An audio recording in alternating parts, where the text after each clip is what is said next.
ఇచ్చిండు. ఇట్లా కేసీఆర్ గారు 20 లక్షల కొత్త పెన్షన్లు ఇచ్చిండు. ఆనాడు కాంగ్రెస్ ఉన్నప్పుడు 23 లక్షలే ఉండే. కేసీఆర్ గారు వచ్చినాక 43 లక్షల పెన్షన్లు అయినాయి. అంటే కొత్తగా 20 లక్షల కొత్త పెన్షన్లు ఇచ్చిండు. 200 ఉంటే 2000 రూపాయలు చేసిండు కేసీఆర్. కాంగ్రెస్ వాళ్ళు ఏమన్నారు? 4000 ఇస్తామన్నారు. పడ్డాయా? ఎవరికన్నా? 4000 ఎగబెట్టిండు. కానీ కేరళ ఏమంటుండు? ఏహేనే అన్ని చేసినా మీరు వచ్చి చూడుండ్రిడా. ఏం చూడాలి కేరళ వాళ్ళు వచ్చి? 4000 ఇచ్చినావు నీ ముఖానికి. అంటే అందుకే అన్న నేను ఇంట్లో ఈగల మోత, కేరళలో పోయి పల్లకీల మోత. ఈడనేమో అన్ని ఎగబెట్టిండు, ఉన్న స్కీములు బంద్ పెట్టిండు. కానీ అక్కడ పోయి నేను అన్ని ఇచ్చినా మీరు వచ్చి మా తెలంగాణలో అడుగుండ్రి అని కేరళ వాళ్ళని రాండ్రి అంటుండు. ఇంత పచ్చి అబద్ధాలు మాట్లాడతారంటే అంటే అబద్ధాలను కూడా నిర్లజ్జగా మాట్లాడుతుంటాడు. అతికినట్టుగా ఎటువంటి అంటే బొంకుడే బొంకుడు నోరుంది కదా అని ఏది పడితే అదే. జనం ఏమనుకుంటారో తెలియదా? ఇప్పుడు తెలంగాణలో ఉన్న చెల్లి ఏమనుకుంటుంది? వీడు 2500 ఎగ్గొట్టిండు కానీ ఆడపోయి అన్ని ఇచ్చినా అంటుండే వీడు దొంగ అనుకోరా? అవ్వ ఏమనుకుంటుంది? అరే వీడు కేసీఆర్ ఇచ్చిన 2000 ఇస్తుండు, వీడు 4000 ఇస్తాను మోసం చేసిండు కానీ వీడు పోయి గాడ 4000 ఇచ్చిన అంటుండు వీడు మోసకారి అని అవ్వ అనుకోదా? అనుకుంటుందా? అనుకోదా? మోసకారి అనే విషయం అర్థం కాలేదా ప్రజలకు? ఈరోజు రంజాన్ కా తోఫా బంద్ కర్ దియా, బతుకమ్మ కా శాడీ బంద్ హో గయా. ఏమన్నారు? ఇంకా కేసీఆర్ 1,00,000 రూపాయలు ఇస్తుండు పెళ్లికి, నేను తులం బంగారం కలుపుతా అన్నాడు. వచ్చేనా? ఎన్ని తులాలు వచ్చినాయి?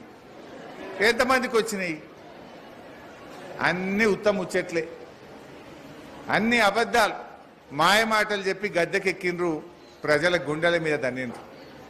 రైతులకు కూడా మోసం. అంతేందుకు ఇవాళ పొద్దుగాల నాకు ఎవరో ఒక అవ్వ చెప్తుండే, నేను అటు తిరుగుతూ ఉంటే, సారుగా మంచినీళ్ళు కూడా జర వాసనత్తున్నాయి, మిషన్ భగీరథ నీళ్లు మొన్నట్లే కత్తలేవు అన్నది. మనకు ఏదైతే మంచినీళ్ళు వచ్చేదో కేసీఆర్ నల్లబెట్టి మిషన్ భగీరథ నీళ్ళు ఇచ్చిండో ఇప్పుడు 3-4 రోజులకెళ్ళి జర వాసన వస్తున్నాయట. పొద్దుగాల ఫోన్ చేసిన ఆర్డబ్ల్యూఎస్ వాళ్ళకు, ఏమైందయ్యా కట్నీళ్ళు పెట్టిన పొయ్యిలకు ఇచ్చినాం, ఇంత అలమేసి దాన్ని మంచిగా ఫిల్టర్ చేసి నీళ్ళు ఇయ్యే శాతం అయితే లేదా అని అధికారులను దుమ్ము దులిపిన పొద్దుగాల. అరే నీళ్లు కూడా ఇయ్యే శాతం అయితే లేదా? వాళ్ళకి కేసీఆర్ ఉండగా 5 ఏళ్లలో ఎప్పుడైనా వాసన వచ్చినాయా? నీళ్లు మంచిగా రాలేదా? ఇప్పుడు రేవంత్ రెడ్డి రాగానే మిషన్ భగీరథలో కనీసం ఫిల్టరేషన్ కూడా సరిగా చేస్తలేరు, ఇంత ఆలం కూడా వేస్తలేరు. ఫిల్టరేషన్ కూడా జరగక మిషన్ భగీరథ నీళ్లు కూడా వాసన వస్తున్నాయని చెప్పి ఇవాళ ఇంటికి పోతే అవ్వాతాతలు చెప్తున్నారు, అక్క చెల్లెళ్ళు చెప్తున్నారు. అంటే ఏ రకంగా తయారైంది ఈ ప్రభుత్వం? ఉన్నదాన్ని కూడా నడపచేతనైతే లేదు. जो है उसको चलाना भी नहीं आ रहा है लोगों को. केसीआर साहब पूरा बन के दे दिया, जो बन के दिया है उसको चलाना भी नहीं आ रहा है सरकार को. ये तो तोड़ फोड़ सरकार है. घरों को तोड़ना, हाइड्रा के नाम पे गरीब लोगों का घरा तोड़ना, घरा बनाना नहीं, ये तोड़ फोड़ सरकार है. गरीबों का घरा तोड़ते जा रहा रेवंत रेड्डी सरकार. మీరు టీవీలు చూస్తే, పేపర్లు చూస్తే కనబడతలేదా? పేదల ఇండ్లు నిన్న ఎక్కడో సుల్తాన్పూర్లో ఇండ్లు కూలగొట్టిండ్రు. పాపం ఒక చిన్న పిల్ల ఇంట్లోనే ఉన్నది, కొడుతూనే ఉన్నారు మిషన్. వాళ్ళు పాపం కట్టు బట్టలతో రోడ్డు మీద పడ్డారు. ఇంట్లో సామాన్ కూడా తెచ్చుకోవడానికి ఛాన్స్ ఇస్తలేరు. ఇంట్లో ఉన్న కుర్చీలు, గ్యాస్ స్టవ్, సిలిండరు అట్లనే పెట్టి కూలగొడుతున్నారు. ఇంత దుర్మార్గం ఆ శనివారం ఆదివారం చూసి కూలగొడతారా? హైడ్రా అంటే పేదల బతుకులు కూల్చడానికి పెట్టినవా రేవంత్ రెడ్డి? హైడ్రా అంటే పేదల బతుకులు కాపాడుతావా, పేదల బతుకులు కూల్చుతావా? గవర్నమెంట్ అంటే ఇంత గూడు చూపియాలి, గవర్నమెంట్ అంటే బుక్కడి బువ్వ పెట్టాలి, నీడనియాలి. కానీ రేవంత్ రెడ్డి ఉన్న నీడ కూలగొడుతుండు, ఉన్న గూడు కూలగొడుతున్నాడు. పేదల బతుకులు ఆగం చేసే విధంగా ఇవాళ కాంగ్రెస్ ప్రభుత్వం పనిచేస్తూ ఉంది. దీన్ని మనం అర్థం చేసుకోవాలి. ఇవాళ మన సిద్దిపేటలో రేపు వస్తారు, మళ్ళా రేపు మున్సిపాలిటీ ఎన్నికలు రాగానే ఇక బీజేపీ వాడు దిగుతాడు, కాంగ్రెస్ వాడు దిగుతాడు, మీకు పైసలు ఆశ చూపుతారు, ఇక రకరకాల మాయమాటలు చెప్తారు. నేను అడుగుతున్నా, 2.5 ఏళ్ళ కాంగ్రెస్ గవర్నమెంట్ వచ్చి సిద్దిపేటలో చేసిన ఒక్క మంచి పని చెప్పమని. ఒక్కటి ఉన్న మన కాలేజీలు ఎత్తుకపోయింది. సిద్దిపేటలో మన పిల్లలు చదువుకోవాలని వెటర్నరీ కాలేజీ పెడితే దాన్ని అలా రద్దు చేసి మన పిల్లల చదువు లాగం చేసింది. ఎస్సీ మహిళా రెసిడెన్షియల్ డిగ్రీ కాలేజ్ పెడితే దాన్ని రద్దు చేసి మన పిల్లల్ని ఆగం చేసింది. నేను ఆ కొమర్ చెరువు మీద మంచిగా శిల్పారామం కట్టించిన, అది సగంలో ఆగిపోయింది, దాన్ని అట్లనే బంద్ పెట్టేసిండు. శిల్పారామంను సుట్టయింది, అది కూడా దగ్గరికి వచ్చింది పని. ఇంతలో గవర్నమెంట్ పోతే దాన్ని అట్లనే అదేంది దిష్టి బొమ్మ లెక్క కనబడుతుంది. శిల్పారామం అటు పోతే కనబడతలేదు, గా పని కూడా చేస్తలేరు. ఇంకా ఏ ముఖం పెట్టుకొని రేపు వస్తారో నాకైతే అర్థమైతలేదు. నేను పేదలకు 1000 పడకల ఆసుపత్రి కట్టించిన సిద్దిపేటల 90 పైసల పని అయింది, ఒక 5-10 పైసలున్నది. కానీ గాయంత పూర్తి చేస్తే క్యాన్సర్ బీమారికి, గుండె బీమారికి అన్ని రకాల వైద్యం సిద్దిపేటలో దొరుకుతుందని ఆనాడు నేను 1000 పడకల ఆసుపత్రి శాంక్షన్ చేస్తే దాన్ని కూడా పండుకోబెట్టిండ్రు. ఎంత దుర్మార్గులు! ఇంకా వీళ్ళు ఏ ముఖం పెట్టుకొని వస్తారు వీడికి?